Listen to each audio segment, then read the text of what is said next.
program focusing on uniting and strengthening the family by providing valuable information on all facets of family life. In this monthly series, Raymond and Brenda Johnson will focus on the definition and importance of family. Hello and welcome to Family Matters. I'm Kyle Schwartz, and this is our September edition with Reverend Raymond and Brenda Johnson, and they're going to be talking this month about infant mortality. So welcome back to the program. After you said a very quick summer, you were hosted by, I think, Leanne and Abby a couple different times, and I wasn't here, but it's nice to be back on our regular schedule with our monthly program. So, all right, so you just have discovered a lot of new things that you were not aware of, and times change, and we have to be aware of the changes. So we're going to talk about infant mortality and statistics and shocking statistics, actually. Yes, I wanted to talk about this topic because recently I was made aware that in Ohio and in Stark County specifically, the infant mortality rate is very high. And when we say infant mortality, we mean babies dying before they reach 1 year old. And so I wanted to talk about it today because if I wasn't aware, I want to continue to receive training and information, and I want everybody else out there in Stark County to receive training and information on this also, because it's so important, and it affects so many families. And as pastors and as community leaders, these are the people that we're talking to, and we should be aware of what's going on in their lives. And I was very, I wouldn't say shocked, I guess I was just unaware. Once your children become adults, you kind of leave the world of early childhood, and sometimes it causes you to miss things. So I wanted to talk about this today and share this so that everyone, so we could start talking about it more and everyone could become aware of what's going on. Okay, is there a particular main cause of infant mortality? Well, the causes that we know of are there's 5 specific ones that we know of. We know that babies can die if they're born with serious birth defects. That's the first one. We also know that they can die if they're born too small or if they're born before 40 weeks, before 37 weeks gestation.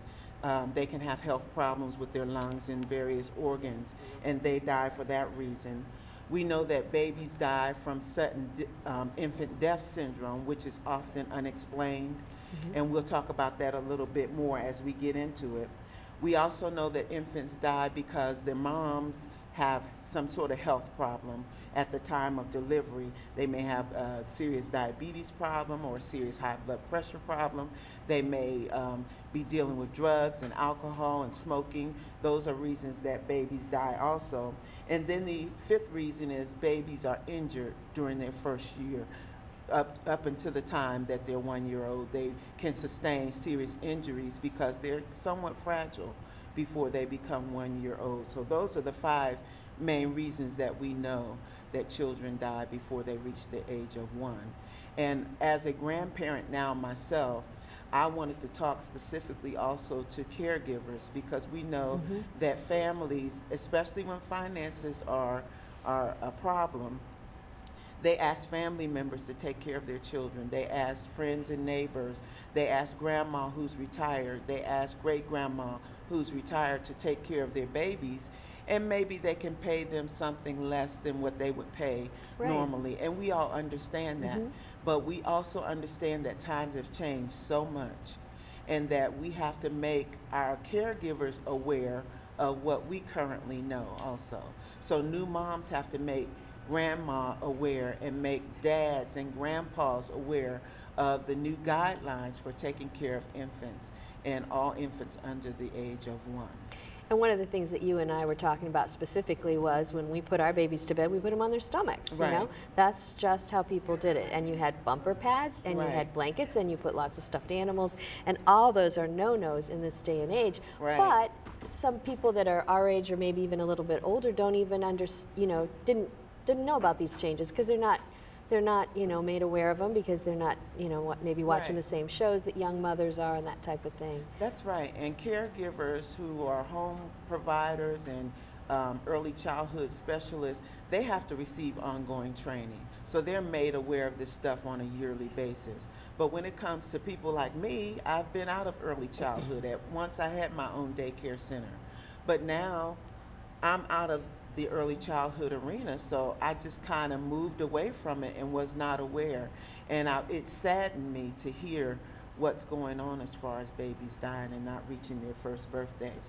So I want to just appeal to all of us to don't shut down the information. Change is naturally difficult for people, but we have to make the changes, and we have to help our young mothers to help their babies survive.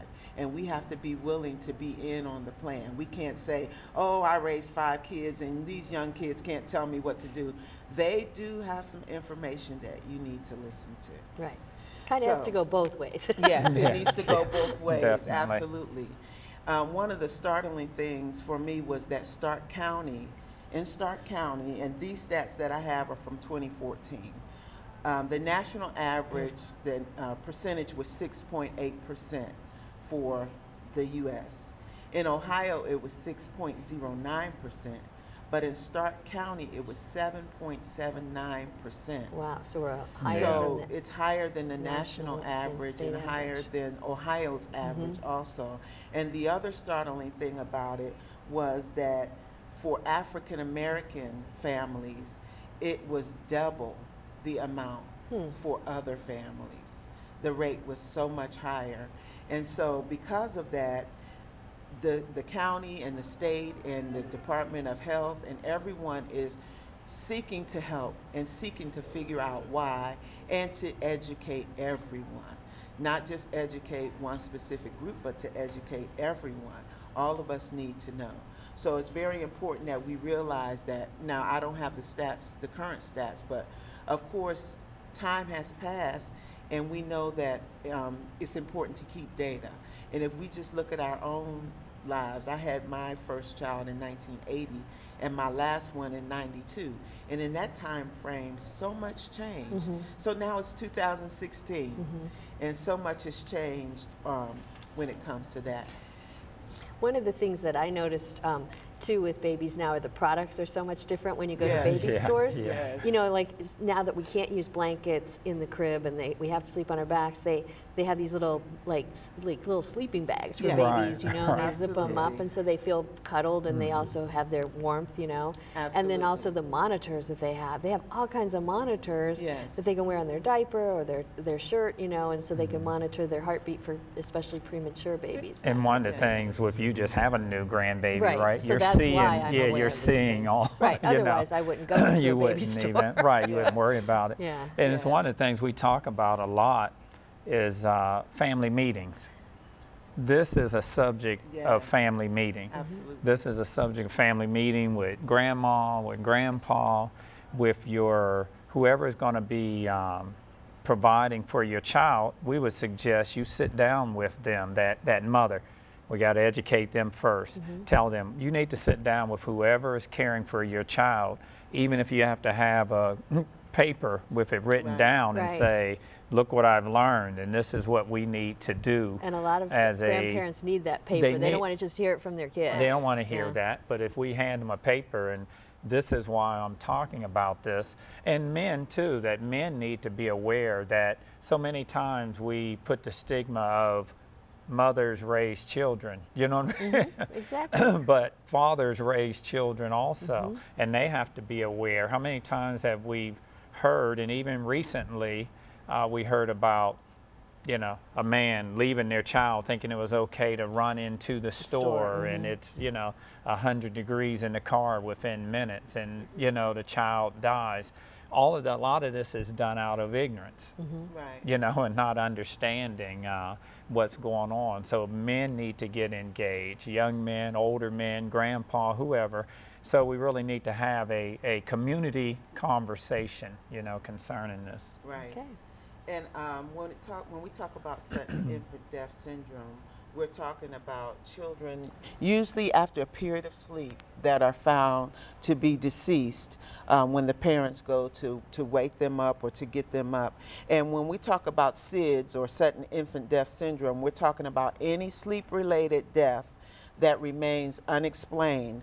And they've checked the family history, they've done an autopsy, they've done a crime scene or death scene investigation and it still remains unexplained, then it falls under the category of sudden infant death syndrome. And it's a case where a healthy infant that has been healthy usually and seems to just have died in their sleep or died briefly after a period of sleep. And we know that that can destroy families, it can really rock families, and families need our support when it comes to that. And we can't, if it hasn't happened to you, you can't fully relate to it, but you can certainly be there to give your support to these families. And what I would like to do is I would like to give some reasons why we know it has happened to some of these infants. And one of the reasons that are known after research and data has been collected, infants should not sleep in the adult's bed. That's one of the known causes of suffocation that they found in some of these cases. Infants should not sleep on sofas or couches with pillows or any soft surface like that. Their little noses are so small that it Yes. just could get Yes. clogged, And so if easily. you think about, even look at what we're sitting on, you know, you have pillows that move and cushions that move and shift. And it Whereas would their be mattresses are Yes. stiff and firm, flat. and there's nothing for them to roll underneath. Sleeping with adults, grandparents, caregivers is absolutely unadvised. We should not do that. It's very dangerous for the infant. Sleeping in the bed with even other children. A lot of times, for economic reasons, parents will say, well, I can't afford to buy that crib, or I can't afford to do this. Or even, I have a crib that my great-grandma gave me that her kids used to sleep in. And it's been passed down through the family, and grandma would really be insulted if I didn't use it. I didn't use it. Well, we have to understand that it's outdated, and it would not pass the safety guidelines today. So you have to find a way to graciously decline for Grandma, safety no, right, reasons. yeah. Well, because they found that what was happening with the older cribs, that the baby's head would fit Fit through. through the hole. Yes. Yeah, it would fit Yes. through the hole, and then they would turn their head and. And depending on the material they're made out of, if it has any wood products or anything, those become brittle and break. Or it could have lead paint. Yes, as Yeah, well. all types even. of Chew on 'em. dangers. Children should not sleep where pets are sleeping. You know, some people, have their beloved pets, and their pets come and they jump on the bed. And you have to be aware that when an infant comes into the home, they should not be sleeping anywhere near the pets or where the pets will have access to the child. Also, sleeping in areas where individuals are under the influence of alcohol or drugs. And that's very important, and those are some of the reasons why we know that infants are dying, not just in Stark County, but also all over the nation. And it's very important for people to be aware. And you talked earlier about sleeping in a crib and having maybe a monitoring device, and we have baby monitors. They even make devices now that go under the mattress that are supposed to monitor, or under the sheet that are supposed to monitor the baby. But what we're finding is that people are relying on those things. Too much. And you should not rely on those things. There's no replacement of you checking on your baby. There's no replacement of you putting the baby on their back the way they're supposed to. Some moms are saying, well, I'll get the monitor and then I'll put them on their stomach. No, we should not do that. So what we want to remember is ABC. Okay. That's the Sounds simple. Yes, Yeah, we can do ABC. that. And that is the baby should sleep alone in their crib. Okay. Alone. No other toys, no bumper pads, no stuffed animals, No no dog. pillows, no doggies, dog no or cat or whatever. Yeah, no blankets, none of those type of things. They should sleep alone. They should sleep on their back. The data has proven it. Even though grandma insists, the data has proven that the babies need to sleep on their backs. It's safer for them to sleep on their backs. And C is crib. They need their own crib, not a bed, not a twin bed that somebody else has used. Babies need to be in a crib or what's called a pack and play. And the pack and play makes it very easy for you to pack it up and take it with you. Take it to grandma's Take house. it to or take grandma's with- house, take it to the caregivers, because of course they're not going to have a crib set up at their Or home. they'll have an old one and you don't want to Right, or an old Right, one. yeah. So those are the ABCs: alone, back, crib. and crib. One thing let me say about the monitors, because this has come to light lately, because of all the technology, now you have video monitors. You know, now you can set up and you have video monitors, but what they found out is that people are tapping into the video monitors. Yes. I don't know if you've seen any of the reports, but now Yes. you have hackers that are hacking into video monitors and watching people's children. Yeah. Creepy, isn't it? And just saw a report on that last week that someone got on say, hey, did you know your child in their bedroom is online? So Yes. even with that, you know, we come up with good things, but then there's always There's always a evil people drawback, out there, yeah. right? And they Yes. just want to take what's meant for good and turn it to bad. So that's Right. just one of those safety things that if you're using the video monitor, make sure you check it out, get information. Can it, because hacked, of the yeah. waves, can it be tapped into from outside? So just a right. little side note. Yes, and there are some other things that we haven't talked about that can put infants in danger, and one of those is if you do not take them for their well baby visits. They need to be seen by the doctor at those intervals as requested. They may tell you to bring them in at 2 weeks, and then bring them in at 2 months, and then bring them in at 4 months. Whatever the schedule is, it's critical for you to take them, because you want to go to that professional so that they can make sure that the baby is progressing, and they will be able to pick up things that you won't be able to pick up at home. So it's important to take them to see well, he's doing great, he's sleeping fine, he's eating fine, he doesn't need to go to the doctor. Yes, he does. You need to take him to get everything checked. Also, the child has to be taken for their vaccinations. Vaccines, yeah. It's very important to take them to get their vaccinations so that they won't develop these diseases that we once thought were done and over with. We find them cropping up again, like whooping cough.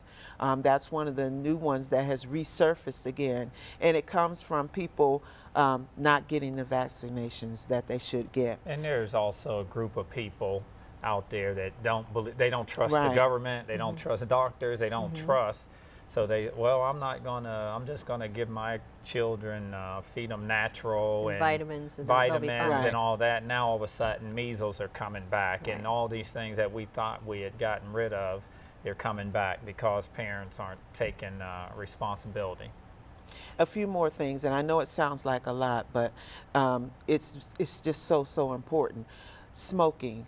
Don't allow your infant to be taken into homes, into areas where people are smoking or using drugs. It's very important. It causes asthma in children. A new study states that it also promotes ear infections when these toxins get into their tiny lungs and their respiratory system.